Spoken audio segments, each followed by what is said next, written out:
Hey guys, you've heard of the Young Turks podcast because you're listening to it right now. But make sure that you subscribe and give it a 5-star rating if you like it. Thank you for listening. What's up, everyone? Welcome to the Young Turks. I'm Kasparian. Joining me today are Maytha Alhassen and Nando Vila. Thank you so much for coming in, guys. Thank you for having us. Of course, my pleasure. So as you know, Cenk is out of town, but that doesn't stop him from weaseling his way into our show. In fact, he was on Cuomo's show last night for the second time in a row. And so we're going to show you some of the highlights from that in just a minute. And we have so many great stories, including a TYT exclusive interview with Representative Ocasio-Cortez. Emma is just killing it. She is such a great reporter, and she asks some wonderful questions, and we have those answers for you also later in the show. But before we get to all of that, look, I'm gonna keep it real with you. I just wanna talk about news, but there's a bunch of stuff that comes along with my job, and I'm gonna get a lot of it out of the way right now. Housekeeping, let's do it. Okay, number one. Ryan Grimm, who is our DC bureau chief at The Intercept, or is the DC bureau chief at The Intercept, and is also a TYT contributor, is actually joining TYT on the second hour on Monday, and will actually stay for the conversation. He'll be talking about his new book, We've Got People. And if you want to tune in, it's easy to do so. Just do exactly what you're doing right now.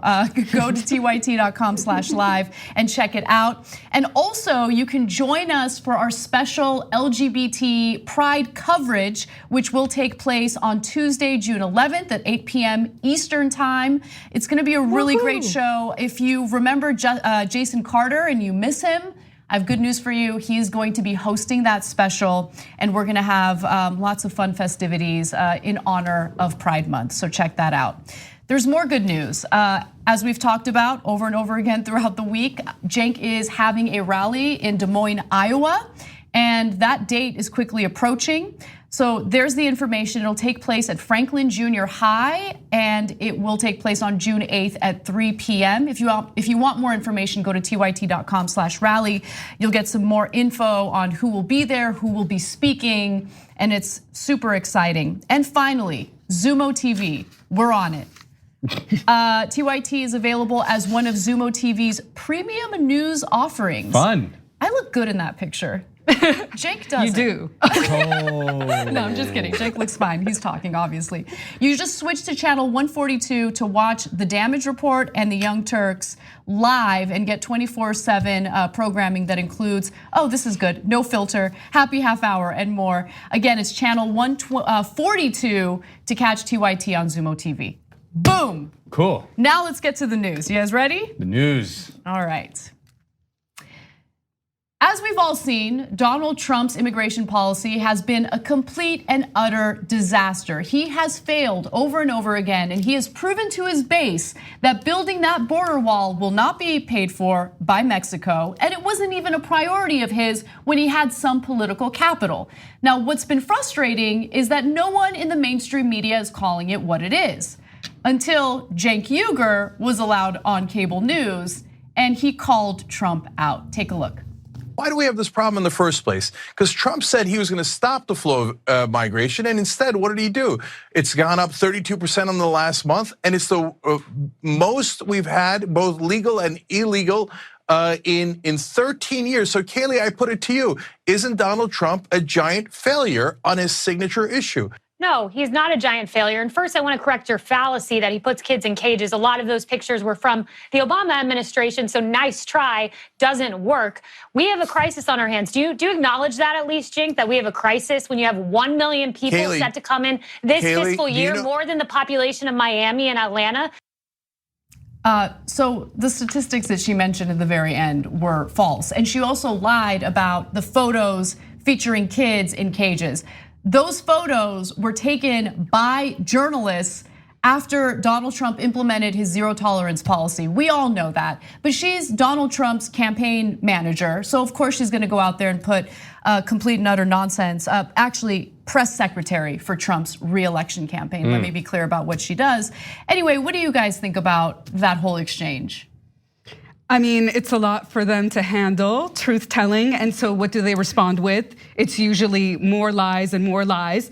Not only did she lie about the photos, there was one revelation that there were images that were taken that resurfaced in the news that are sometimes used as B-roll photos from the children that were trapped during Obama era.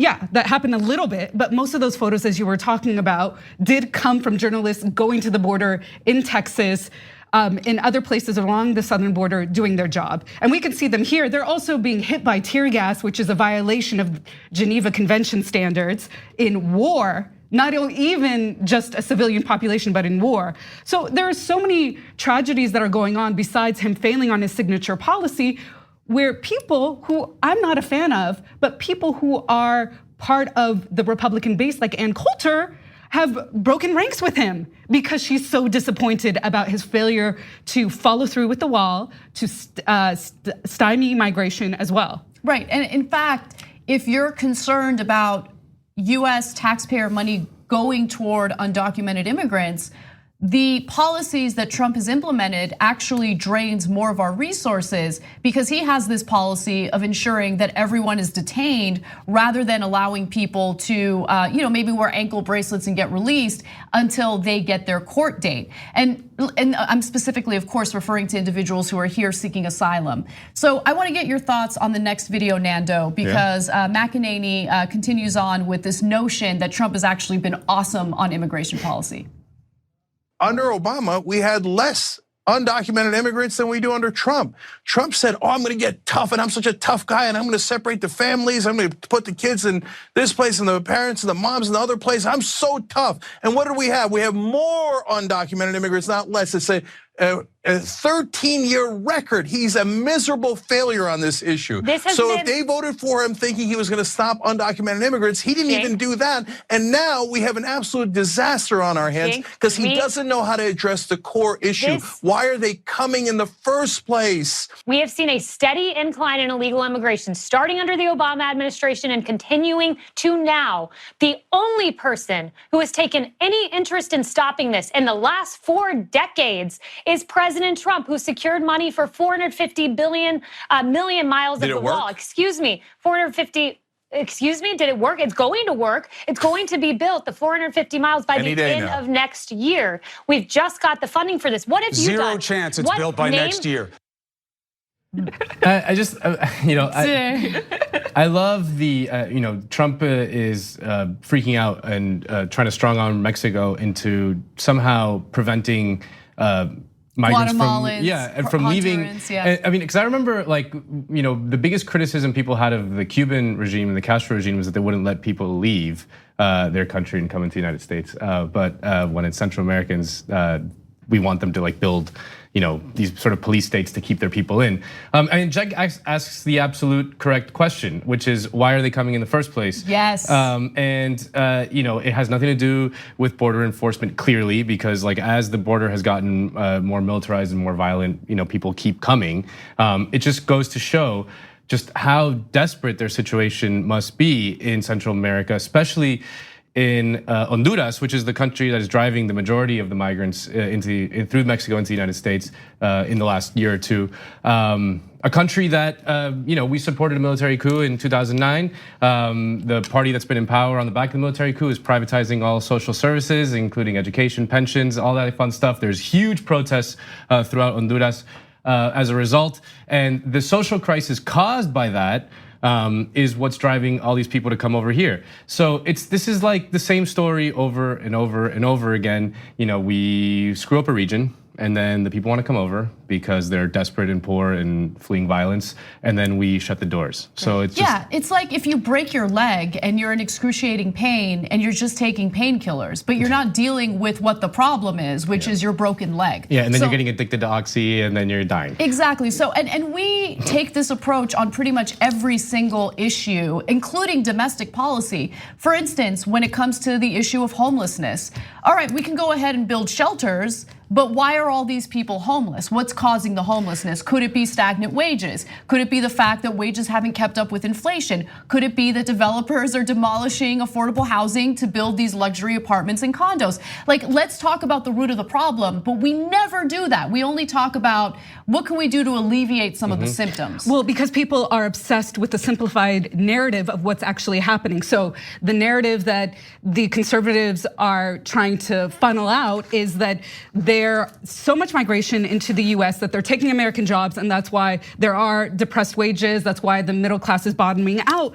But there's so much that is very complex about migratory patterns that are not incorporated into this conversation. Yes, there's an increase right now in terms of migration stemming into the US from other places in Central America, but Business Insider just a week ago reported that there's actually more Mexicans from the US migrating back to Mexico. Oh, let me just tell you, okay? This is something that I've been trying to, I've been yelling from the rooftops about. In fact, on CNN, the one and only time I was allowed on reliable sources. Yeah, there is actually more Mexican immigrants leaving the United States than coming in. And as Nando pointed out, the majority of the migration is coming from these Central American countries that are fleeing violence. These are people who are desperate, so desperate that they're willing to risk their own lives, not just through the journey, but through the brutality that people are now experiencing at the border, at the hands of our immigration, our border patrol agents. Now, with that said, I want to go to the final video, and I love what Cenk brings up here. Take a look. Just last week, we had a 6-month-old child who was taken across the Rio Grande River by a 55-year-old man who was not her father. Why? Because we have the TVPRA, which incentivizes crossing with a child because you are allowed to stay in this country. That is a rule change that should be addressed. Of course it should. No, we must have a wall. Kayleigh, Do you care about the 70,000 Americans who die of drug overdose, much of which crosses our southern border? First of all, on the drug overdoses, it's largely OxyContin and heroin that's causing it. Those are the giant drug companies giving Donald Trump tons of money to pretend that it's Mexicans that are the problem when it's people in suits who pay off Republican Party one day after another, and they make billions of dollars off of OxyContin, and you know that. And Trump said he was gonna stop it, and that was another lie. He didn't do that either, okay? And in terms of the kids coming from Guatemala, etc., do you think about those parents, how desperate they have to be to put those kids on that perilous track? And they do it anyway because the conditions are such deplorable situation. And part of the reason for that is our stupid drug war that created total chaos in those Latin American countries. And that's a complete and utter failure. That's also on you. I love how they pretend, and I'm specifically referring to McEnany here, that they care about the violence that they might face, the migrants might face at the hands of smugglers. You don't care. I mean, we have Border Patrol agents who literally go out there and they destroy, humanitarian efforts to leave food and water for these migrants so they don't die as they're trying to flee violence in their countries and find safety here in the United States. I mean, you really care about what the smugglers are doing? First of all, I genuinely do care, which is why it's important to have a better system put in place so these people, first of all, again, root of the problem, why are they fleeing and what can we as Americans do to help, solve that problem? And secondly, if you care about these people's lives, why are you putting them in cages? Why are you ripping the kids away from their parents with the zero tolerance policy, which Trump had to abandon because it was so controversial? I mean, they don't care about these people's lives, and I'm so fed up with the disingenuous, but what about these kids? What about these people? You don't care about these people. And I love that Cenk brought up the issue of drugs because that is another talking point that we see from the Trump administration over and over again. Oh, the drug smuggling, the drug smuggling. We have the drug smugglers here in the United States, and as Cenk says, they wear suits. Yeah, ending the war on drugs tomorrow would be the best way to curb, unauthorized immigration from Central America into the United States, right? The demand for drugs in the United States has remained stagnant despite the efforts of the drug war. Drugs are purer, more cheap than ever before, despite the efforts of the United States drug war. All it's done is create violence and misery in the countries that are in the root of the drug smugglers. So that only creates more conditions for migrants to come. It doesn't address the problem of drugs. Drugs are just, I mean, I don't know, you want drugs? I can get you drugs today, you know, like it's not that hard. It hasn't changed one bit. The only thing it's caused is all kinds of death, misery, and violence in Central America, which is leading to the migrant crisis we face now. Yeah, and the other thing that they're pretending about is that they care about people who are dying from drugs, right? They care when it enters white suburban households. That's when they care. They don't even really a little care. bit, yeah, A little bit to elevate it to a national emergency and to find alternative paths that don't include law enforcement, which was a stark divergence from the Nixon administration calling it a war on drugs very intentionally to seize and attack the Black community and to seize and attack anybody outside, including Central America, but also got kicked up with the Reagan administration as well. And we know the disastrous effects, and we know the way that the media was also complicit in elevating that narrative. And so they don't care, and they're a part of it. And I love that Cenk pointed out that it is the guys from Big Pharma who are price gouging you all just so that they can have more expensive drugs to line their pockets, and people get addicted, and they look for cheaper sources that are more dangerous and not monitored by doctors. And just going back to the root of the problem and how we tend to only try to fix things by alleviating symptoms. Look, we're already creating a new root of the problem, and it is our inaction with climate change. What is the United States gonna do? What is the government gonna do when people are displaced? Massive amounts of people are gonna be displaced from their homes because the conditions in their countries will be unlivable because of what we're doing with climate change, or inaction, I should say, with climate change. So that's gonna be a huge issue, and the Trump administration is certainly contributing to that issue. All right, we gotta take a break, but when we come back, we will have Emma's interview with Alexandria Ocasio-Cortez. And by the way, for those of you who are curious about the rally that Cenk is going to have in Iowa, we're about to toss to a video where Cenk explains it in a little more detail. We'll see. We need to talk about a relatively new show called the Republic, or UNFTR. As a Young Turks fan, you already know that the government, the media, and corporations are constantly peddling lies that serve the interests of the rich and powerful.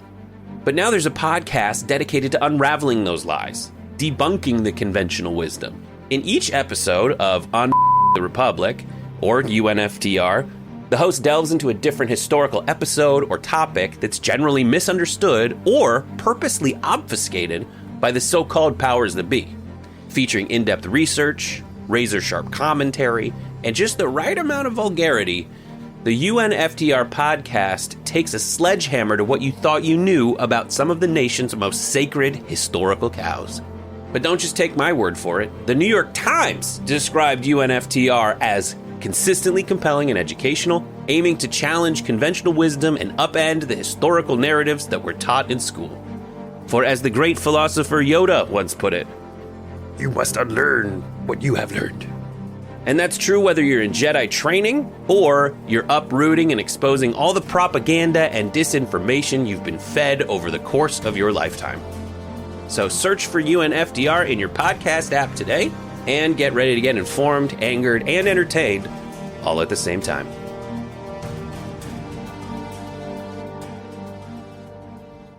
See you in a bit.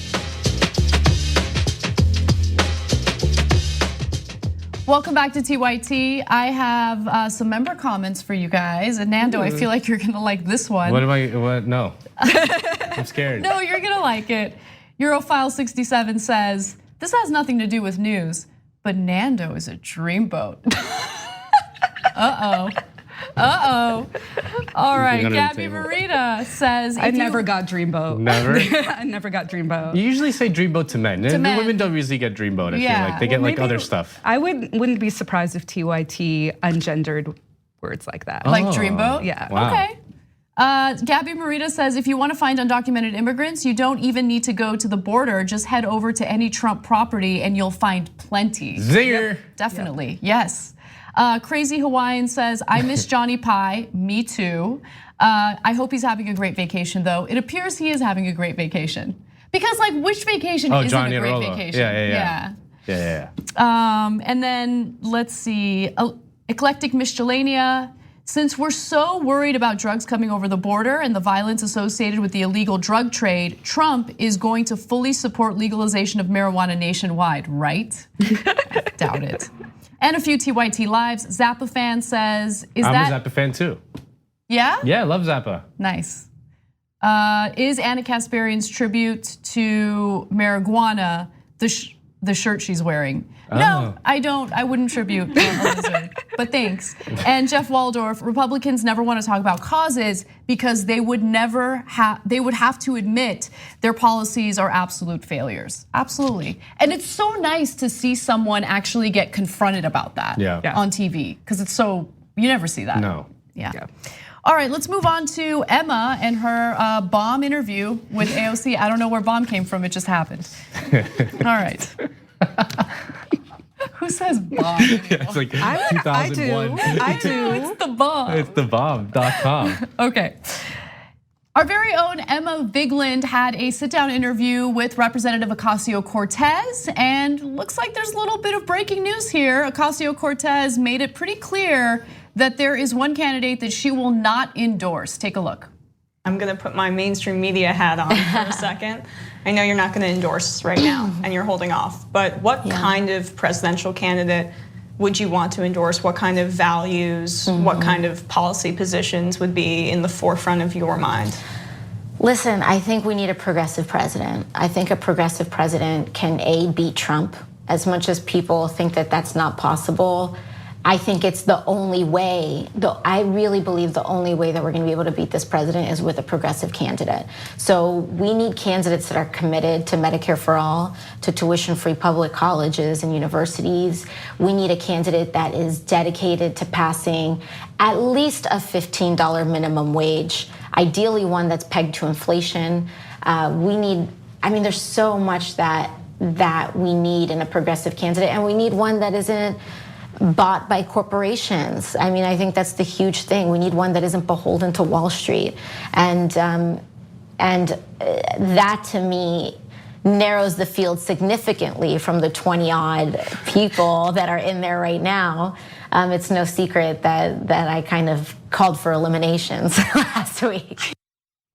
So she will not be endorsing Joe Biden. I think that's pretty clear. In fact, it's even more clear once you watch the next video. That's how you define progressive. That's how I would define progressive. But then Joe Biden goes, I'm the most progressive candidate in the race. I have the most progressive record. It's just patently untrue. Right. And I think record is important because it shows a consistency in values and beliefs. But the term progressive is getting hijacked so much that people just think it means Democrat now. And not all Democrats are progressive. And I'm sorry, but if you're gonna come out and saying that you support the Hyde Amendment, which prevents us from funding clinics like Planned Parenthood, that's not progressive. Yeah. That's not a progressive position. And you know what? If your pride is being a moderate centrist candidate, then go out and say that. Say, I'm proud to be a centrist. I'm proud to be funded by Wall Street. I'm proud to not push as hard as I can on women's rights. Say it, own it, be it, but don't kind of come out here and then say you're a progressive candidate, but at the same time not support repealing something as basic as the Hyde Amendment.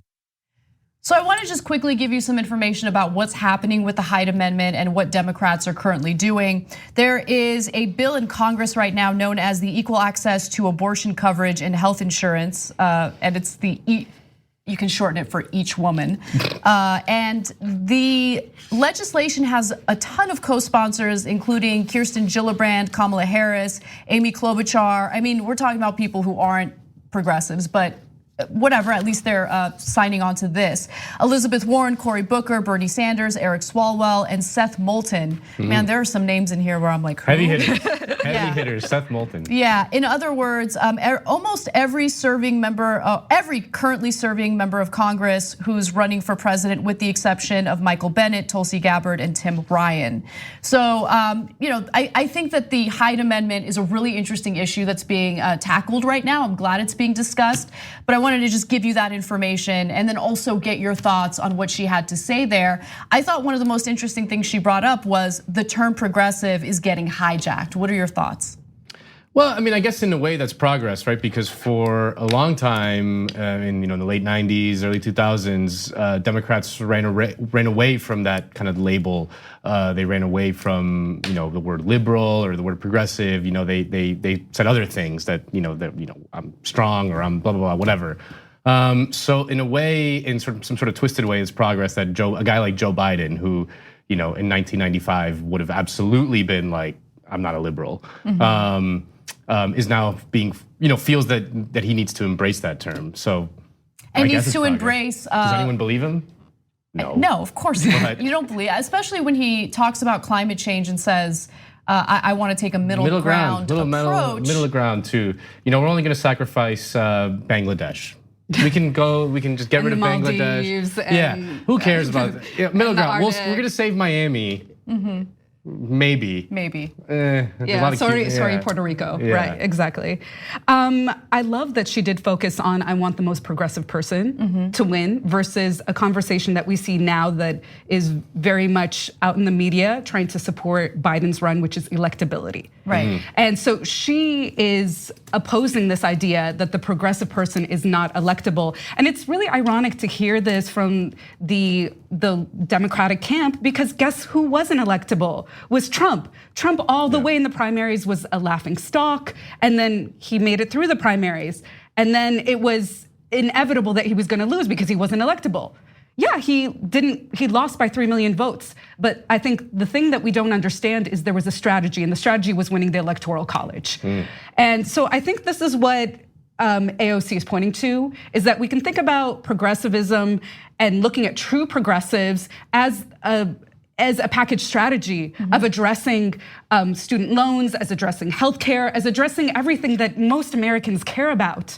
And we're gonna talk about Elizabeth Warren later. I think she also emphasizes not only strategy, but grassroots movement work that needs to be done. And that's usually at the heart of progressivism, is to be in a grassroots space and to have your ear to the ground. Exactly, yes. And just going back to the issue of progressivism and electability, the conventional wisdom would tell you that if you are a progressive, you are not as electable, right? That's what we keep hearing over and over again. But if that's really the case, why is it that we keep hearing centrist Democrats refer to themselves as progressives? Right. With the exception of Amy Klobuchar and Hickenlooper, everyone else seems to want to take on that label. Well, why? Why would you do that if progressives are not electable? Yeah, and it's not like the Klobuchar and Hickenlooper campaigns are catching fire. Their latest polling, I think, is at or near 1 or 0%. Listen, the most progressive candidate, the most progressive president, arguably in the history of the United States, was a guy named FDR. FDR won 4 elections. Americans would have elected him president for life had he not died after his 4th election win. So this idea that you have to be this kind of like amorphous, centrist candidate to win elections is just completely bonkers and ahistorical. Well, let's move on to a different topic that they discussed in this interview. Recently, Ted Cruz bragged about the fact that he was working with Representative Ocasio-Cortez on the issue of politicians who later become lobbyists. So he says that they want to pass regulations that would essentially restrict that from happening in the future. But AOC didn't really speak too much about it until now. In an interview with our very own Emma Vigeland, she answered questions about it. Here's what she had to say. Our legislative teams are meeting, so we're gonna see how far we can push this. This whole conversation started by finding out that the vast majority of members that left their seats last year have gone on to lobbying. But what we found is that out of all of those members, only 2 are actual registered lobbyists. So the real question here that we're trying to kind of figure out in this collaboration is how far he's willing to go. Is this just about the letter of the law, or is he serious about really banning lobbying in spirit? Okay, thoughts? Yeah, I mean, I don't believe Ted Cruz cares about this issue at all. I mean, the issue of lobbyists is obviously very unpopular, whether you're a Republican voter or a Democratic voter. Nobody likes the idea of lobbyists, going to Washington and influencing their politicians. So Ted Cruz is definitely grandstanding here. He doesn't actually want to fix the issue. That little caveat of that, only 2 of them registered as lobbyists is the key, because what they do is they peddle their influence in other ways. Like, for example, our good friend of the show, Rahm Emanuel, just took a job on Wall Street this week. Yeah, by the way, not a good friend. Yeah, exactly. No, he doesn't watch all the time? I don't know if he watches, but we're not very friendly to him. So definitely not a friend of the show. But I do want to go to the next clip. She elaborates a little more on this possible relationship on doing something about politicians lobbying. Take a look. It's super bizarre, really weird. Never thought in my life that one of my first pushes would be alongside Ted Cruz. Right. But I think it really shows what the true spirit of not being partisan is, and that bipartisanship doesn't mean let's come together to go to war and lower taxes on the rich. But bipartisanship means, okay, I will swallow all of my distaste in this situation because we have found a common interest. I love the distinction she made there, because bipartisanship isn't necessarily a bad thing. Usually when I hear bipartisanship from some Democrats, it's a huge red flag. It usually indicates there's some pretty terrible legislation coming. Right? But when it comes to a specific issue like this, when it comes to corruption in our political system, bipartisanship does make sense, because as you mentioned, Nando, when it comes to voters, when it comes to the electorate, there is frustration and anger on both sides, and they want real action. So I'm willing to support this type of bipartisanship. But in any other issue, whether it's fixing our healthcare system or tax cuts, anything that involves the welfare reform issue, I don't want bipartisanship, because you know where Republicans stand, and you know that they are unwilling to concede or bend at all. Right, or trying to slip in some sort of amendment within the legislation. I love that she's being really transparent about the process with her constituency and with viewers, and saying, you know what, we're talking to him, we're talking to his team, we're vetting him out to see if there is a genuine interest in being involved in anti-lobbyist bills or some sort of movement in Congress and in Senate to really attack this issue. And I think it's prime right now because, we see people like Manafort and Roger Stone, who were part of this carousel of people entering the government, working on the outside to influence other campaigns and do PR work, and even also work in other countries, and that's where they get, kind of in trouble. Legal trouble. Yeah, some legal trouble, Manafort and Ukraine and whatnot. But I think that if they can tie it into an overall narrative of concern, that that Cruz could be concerned of those sort of examples too, then I would find that they are both genuinely working together. But again, like, Cruz is a really hard one for me. He's just he's a little Weasley. He's super Weasley. And I think he sees the the name power behind someone like AOC, and he knows that he's unpopular. He knows that he just barely That's won what I was just gonna ask. Do you think that because he just barely won, that he's looking for strategies to make himself a little bit more popular? Okay, 100%. Well, he's been out of the news for a while, and this is like a good way to just. AOC is a great way to get back in the headlines. Well, yeah, and Beto's in the news because he's running. So who knows if Beto doesn't win, and then he runs again for the same Senate position, that Cruz is going to lose it. Right, exactly. And by the way, I mean, this corruption is not a new issue. This has been around, and all of a sudden Cruz cares about it. All of a sudden Cruz actually wants to focus on legislation to do something about it.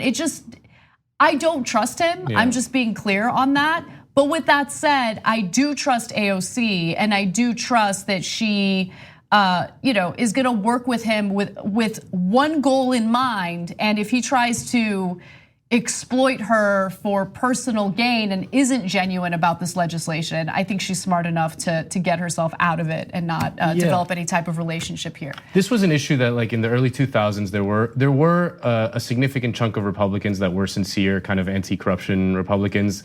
There was the McCain-Feingold bill, I think it was 2004, was a pretty genuine attempt to get money out of politics and had some Republican backing. But ever since then, ever since Citizens United, ever since Mitch McConnell has become the head of the Republican Party in the Senate, there is so much money sloshing around, so much dark money sloshing around from the Koch brothers and from Gulf states and things like that. That I mean, as soon as like any Republican kind of tries to speak up about this, I'm sure that they're putting the squeeze on behind the scenes in a big way. Well, we're gonna take a break, and when we come back, we have some more AOC related news. She actually grilled an official at the FBI over their handling of white nationalist extremism here in the US. And Rashida Tlaib is also involved in that story. Her heartbreaking transparency in that hearing is incredible. So we have that story for you and more when we. At TYT, we frequently talk about all the ways that big tech companies are taking control of our online lives, constantly monitoring us and storing and selling our data. But that doesn't mean we have to let them. It's possible to stay anonymous online and hide your data from the prying eyes of big tech. And one of the best ways is with ExpressVPN. ExpressVPN hides your IP address, making your activity more difficult to trace and sell to advertisers. ExpressVPN also encrypts 100% of your network data to protect you from eavesdroppers and cyber criminals. And it's also easy to install. A single mouse click protects all your devices. But listen, guys, this is important. ExpressVPN is rated #1 by CNET and Wired magazine. So take back control of your life online and secure your data with a top VPN solution available, ExpressVPN. And if you go to expressvpn.com/TYT, you can get 3 extra months for free with this exclusive link just for TYT fans. That's expressvpn.com/TYT. Check it out today. We hope you're enjoying this free clip from the Young Turks. If you want to get the whole show and more exclusive content while supporting independent media, become a member at tyt.com/join today. In the meantime, enjoy this free segment. Welcome back to TYT. We're gonna get right into the next story. The House Oversight Subcommittee had a hearing with the FBI's Assistant Director of Counterterrorism. And during this hearing, AOC asked a question that many on the left have been wondering. Are white terrorists being treated differently by the FBI than Muslim terrorists? And do white extremists even get the label of terrorist after they commit serious crimes, including shooting up a black church or shooting up a synagogue? Well, here is AOC's opportunity to ask a member of the FBI, and I love this line of questioning. Take a look. We've seen white supremacist attacks that were clearly domestic terrorism. Experts, in fact, the acting AG, Jeff Sessions, even called some of these incidents domestic terrorism incidents. The Emmanuel AME Church shooting of Black Americans in Charleston and the Tree of Life synagogue shooting in Pittsburgh of Jewish people, those were only designated and charged as hate crimes, not domestic terrorist incidents. Mr. McGarity, why did the FBI not believe that these incidents were domestic terrorist incidents? That's not correct. I don't know who told you that we didn't, but we certainly had cases open on them in both those cases. But the actual charge, was the actual charge domestic terrorism? You're not going to find an actual charge of domestic terrorism out there. If you look at Title 18, right? If you're looking for... Well, it says here that, but at the San Bernardino shooting or the Orlando Pulse nightclub shooting, they were designated and charged as domestic terrorist incidents. So she's right, and what you're about to hear from Michael McGarity is a lie, and she calls him out later on Twitter. But look, we've seen this over and over again, and it's just regurgitated in the mainstream media. Like the mainstream media also exacerbates this issue by immediately referring to one group as terrorists, and it's fine. I mean, if someone carries out these acts of violence, whether they're Muslim or they're white and non-Muslim, it's terrorism. You should call it what it is. But for some reason, there is this double standard where the white perpetrators of very similar crimes do not get the same label and they get prosecuted very differently. But with that said, let's take a look at what McGarity has to say in response to AOC's questions. Doesn't it seem that because the perpetrator is Muslim, that's not correct. That has nothing that to do, the designation would say it's a foreign organization? It's not correct. That is not correct. Okay, can you explain why? So, homegrown violent extremists, most of the people we arrest in the United States, homegrown violent extremists, self-radicalized, born in the U.S., doesn't matter what religion. But the Orlando Post Club shooter meets those qualifications, and you're implying. He was worked as an international terrorist. He was following under the definition. But he was homegrown and self-radicalized. Extremist cases, how we work homegrown violent extremist cases under the global jihad. We worked under international terrorism. That is correct. Is white supremacy not a global issue? It is a global issue. So why are they not charged with foreign?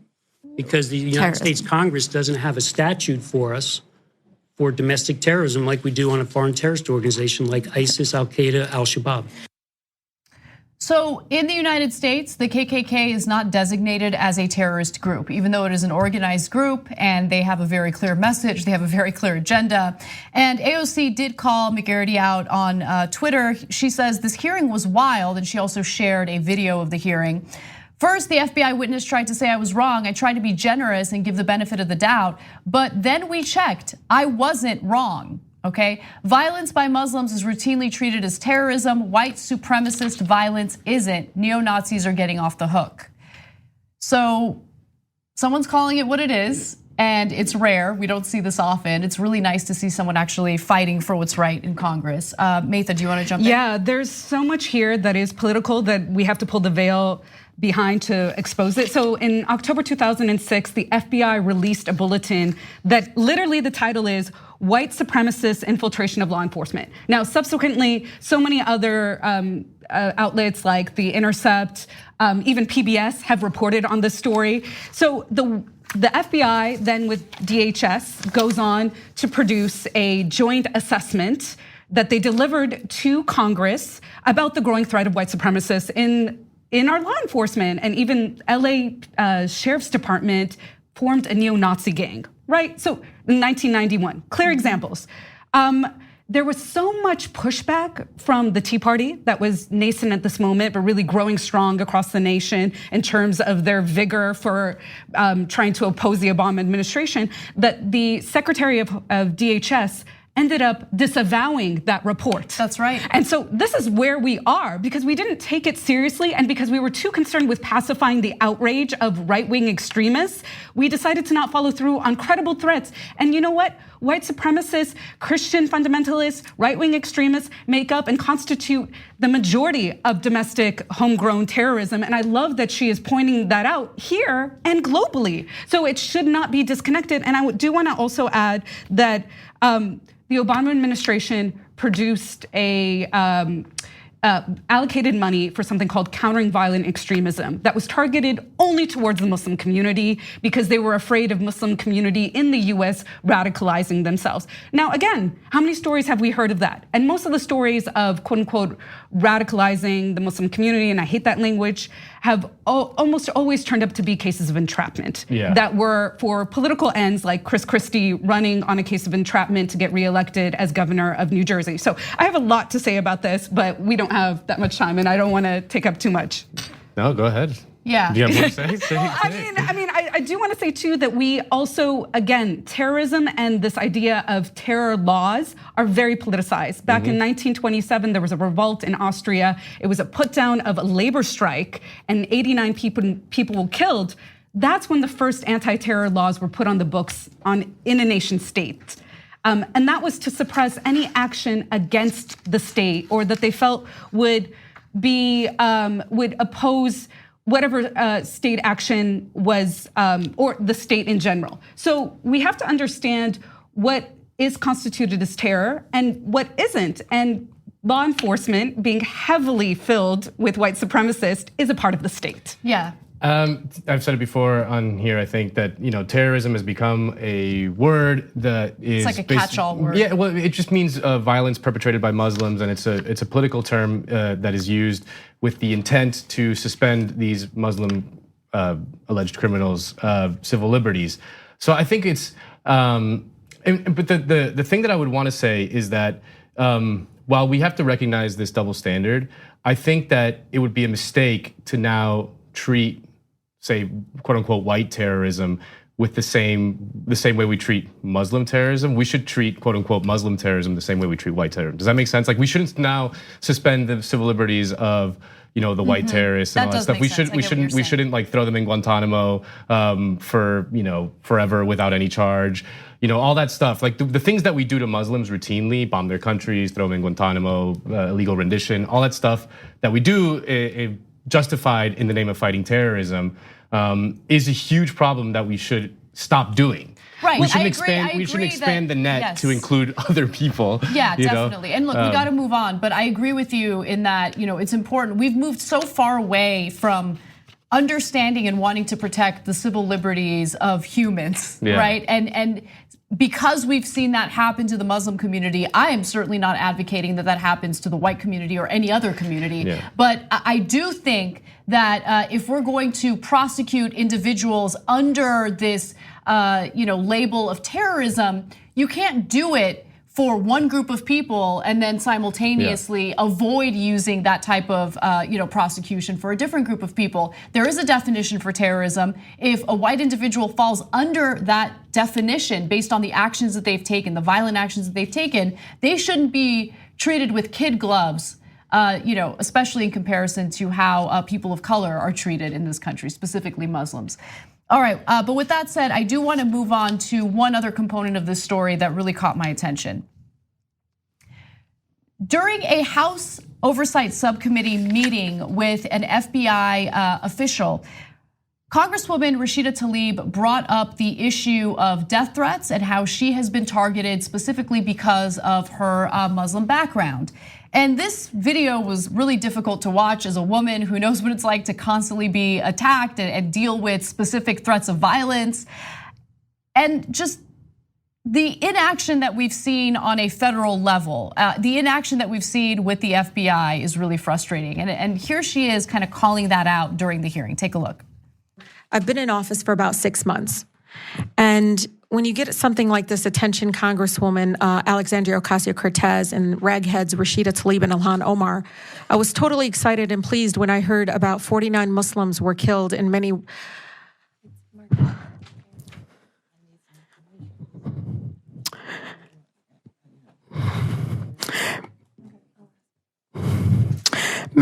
were wounded in New Zealand. This is a great start.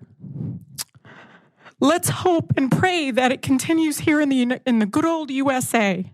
The only good Muslim is a dead one. How is that enough? Not enough to fall under domestic terrorism if they're targeting solely based on my faith and others and saying that a good Muslim is a dead one, obviously directed to me. By the way, they copied in this threat to my office.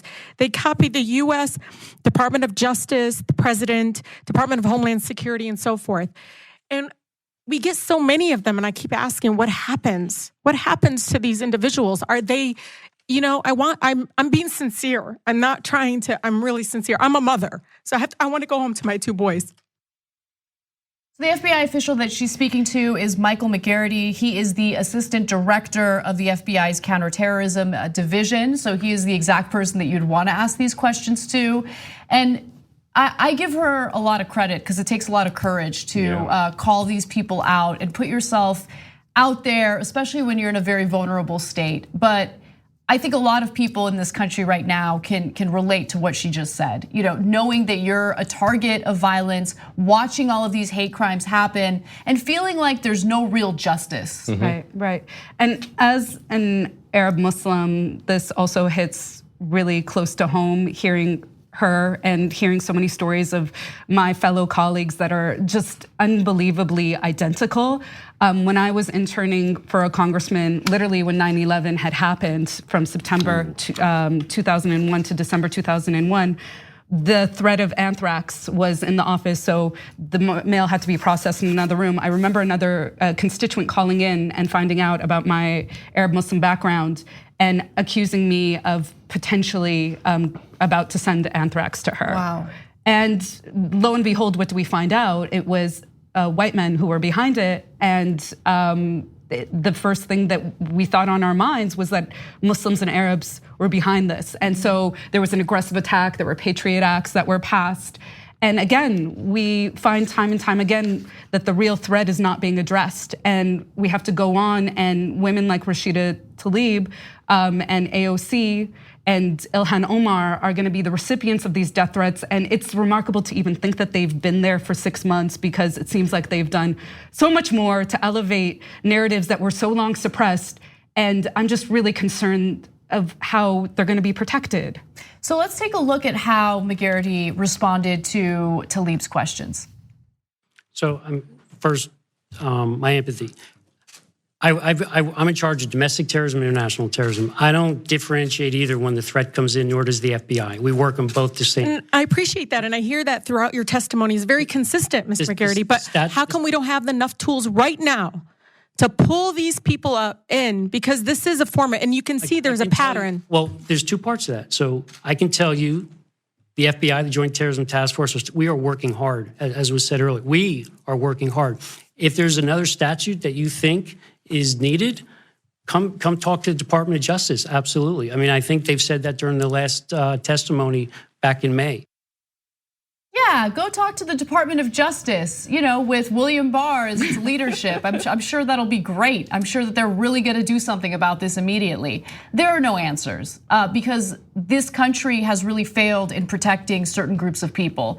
In fact, this administration has made a point to avoid protecting certain groups of people and demonize and antagonize certain groups of people simultaneously. So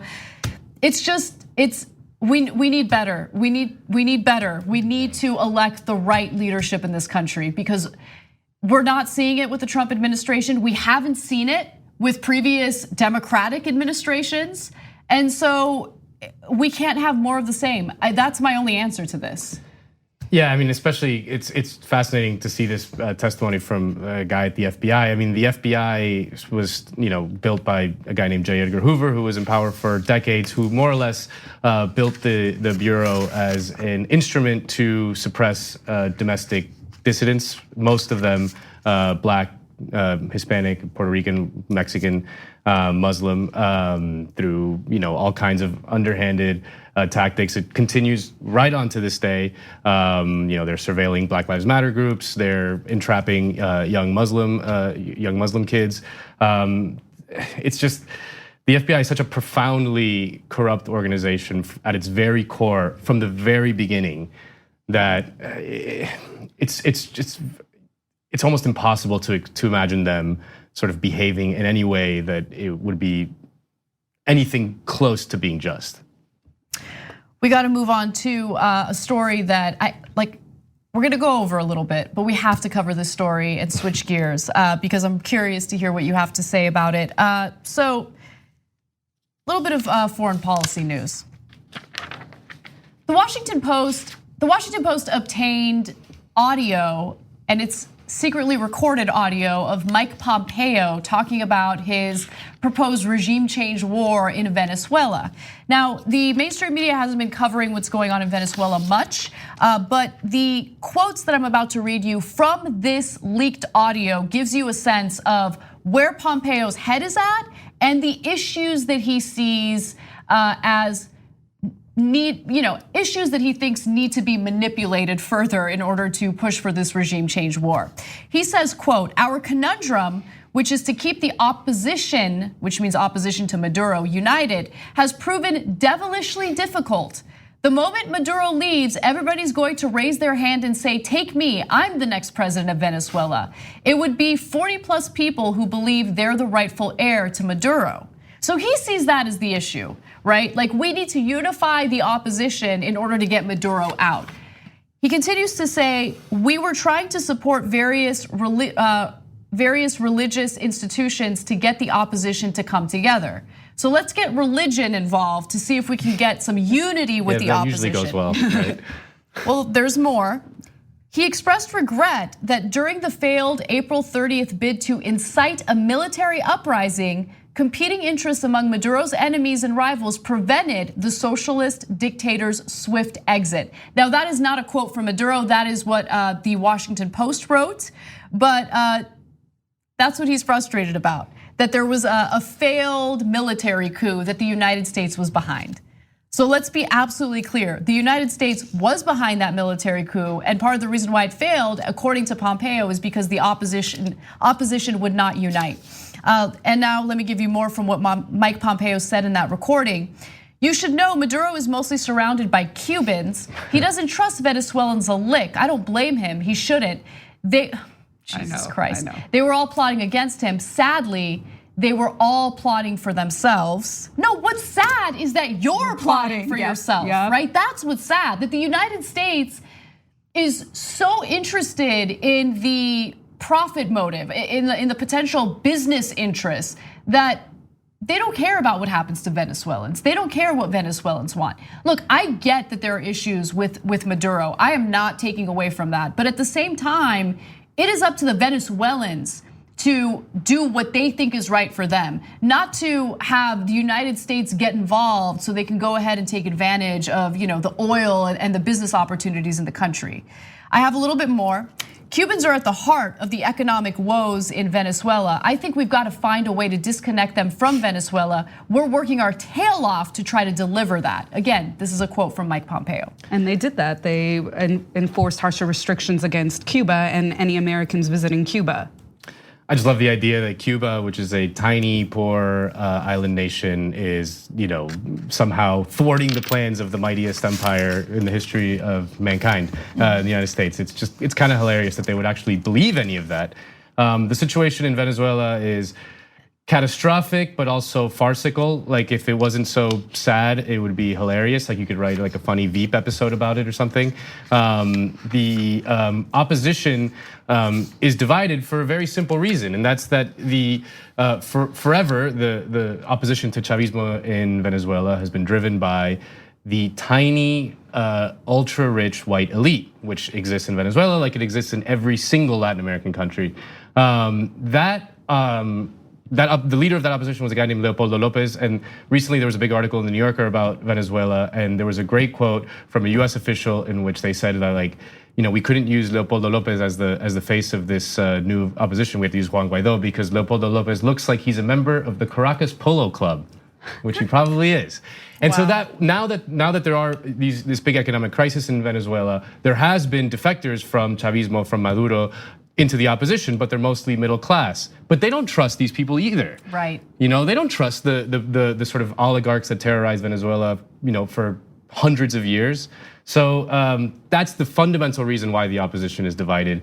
And they've basically played this administration, the opposition, they've oversold their own support internally and with the military. So the United States keeps on biting, keeps on sort of trusting these people and now it's gonna happen, now it's gonna happen. And what they realize is that they don't have any support from the military and they don't really have as much support on the streets as the media will like to tell you. And if this wasn't terrifying enough, and I'm specifically referring to Mike Pompeo's comments, he also says this: Maduro's departure is important and necessary, but completely insufficient, which gives you a sense that the United States is interested in more than a regime change war in Venezuela. Yeah, and they also haven't set up for what they actually want to do. And I think this is also a classic case of American exceptionalism, which is that the US has no morals it has to abide by when overseeing their interests. And so what's insufficient is the pipeline that they need, and I'm talking figuratively, directly into their financial interests in Venezuela that will be so secure that there will be no sort of overthrow to a Guaido presidency. So that again is not a guarantee for them. So they're sitting and twiddling their thumbs when something that they came up with, which clearly was in the works within Defense Department ranks for years, but now something they want to seize on, it's been thought of in a short period of time, and they thought that they could do it. But yeah, Clearly, they underestimated the will of people. That's right. They underestimated the opposition in terms of somebody that they thought was popular because he was supported by leaders of countries and not necessarily people within Venezuela. They underestimated how much American imperial military might doesn't always win. Right, and Pompeo also said that he was confident that Maduro would eventually be forced out, but I couldn't tell you the timing, he says in the recording. So keep in mind that you have John Bolton with his sights set on Iran and a potential war with Iran. You have Mike Pompeo with his sights set on a regime change war in Venezuela. And this is exactly the reason why, in addition to a host of terrible domestic policies, we need to get these people elected out, right? I mean, of course, we didn't elect Pompeo and Bolton, but I'm talking about the Trump administration. We need to elect them out. If you care about stopping regime change wars, Trump's got to get out. And I'm just happy that they've failed so far. It's been I mean, I thought it was 50-50 that they were gonna, maybe do something rash and do some sort of military intervention, which would be absolutely disastrous. I mean, yes. The Venezuelan military is very large. The Venezuelan people are one of the most armed peoples in the world. There is probably 2 or 3 million Venezuelans who form part of these kind of unofficial militias who are very ready to fight any sort of in any sort of potential war. But Nando, it's weird. I thought that if you arm the citizens, then the government won't get too powerful. It'll prevent tyranny. No, it's teachers. Yeah. Oh, you have to arm teachers. Right. Arm toddlers, that's what I say. Yeah. Anyway, thank you so much, Maytha Alhassen, Nando Vila. Please check them out on social media. They're fantastic. Thank you for doing the show with me. And when we come back from the break, Brooke Thomas will join me for hour 2. Thanks for listening to the full episode of the Young Turks. Support our work, listen ad-free, access members-only bonus content, and more by subscribing to Apple Podcasts at apple.co/TYT. I'm your host, Cenk, and I'll see you soon.